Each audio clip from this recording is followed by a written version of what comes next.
देखिए, ग्रह चाहे आपका अच्छा हो या बुरा हो उससे फ़र्क नहीं पड़ता है, और चाहे उसकी प्लेसमेंट केंद्र भाव में हो, त्रिकोण भाव में हो, या 6th हाउस में हो, या 8th हाउस में हो, या 12th हाउस में हो, उससे भी कोई फ़र्क नहीं पड़ता है।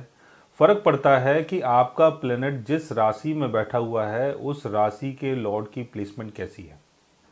अगर राहु आपका छठे घर में है, या 12वें घर में है, या 8वें घर में है, या केतु की प्लेसमेंट आपके 8th हाउस में है, केतु की महादशा चल रही है, अंतर्दशा चल रही है,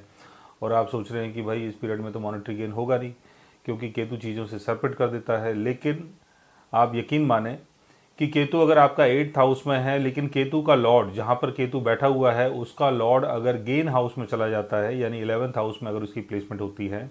या 4th हाउस में उसकी प्लेसमेंट होती है, या 2nd हाउस में उसकी प्लेसमेंट होती है, या किसी बेनिफिक हाउस में अगर उसकी प्लेसमेंट होती है, तो केतु की दशा में भी आप मॉनेटरी गेन यानी मेटलिस्टिक गेन कर सकते हैं। सेम वैसे ही शनि मान लेते हैं कि आपका 2nd हाउस में है, शनि की दशा चल रही है, और आप सोच रहे हैं कि 2nd हाउस तो वैल्यू एंड वेल्थ का हाउस है, अब शनि की दशा चल गई है, अब चीज़ों के लिए बहुत ज़्यादा परेशान होना पड़ेगा, कोशिश करनी पड़ेगी, उसके बाद ही चीज़ें मिलेंगी। बट हकीकत में ऐसा नहीं है। 2nd हाउस का लॉर्ड अगर यहाँ पर शनि को सपोर्ट कर देता है, यानी 2nd हाउस का लॉर्ड अगर 2nd हाउस में ही प्लेस्ड है, 4th हाउस में प्लेस्ड है, 11th हाउस में प्लेस्ड है, या किसी बेनिफिक हाउस में प्लेस्ड है, कहीं भी प्लेस्ड है, तब भी आपको शनि की दशा में मेटलिस्टिक गेन हो सकता है।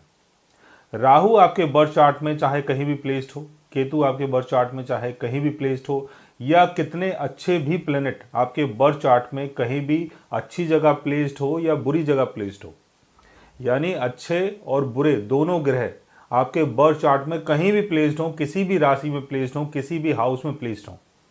अगर उनकी दशा चलती है और उनके लॉर्ड्स अगर उनको सपोर्ट कर देते हैं, यानी जिस हाउस में बैठे हुए हैं उस हाउस की राशि का लॉर्ड कौन सा है, अगर वो गेन एंगल में जाके बैठता है या गेन हाउस में बैठता है या अपने ऑन साइन में बैठता है, तो राहु, शनि, केतु, मंगल, बुध, शुक्र किसी की दशा में भी आपको मेटलिस्टिक गेन यानी मॉनेटरी गेन हो सकता है।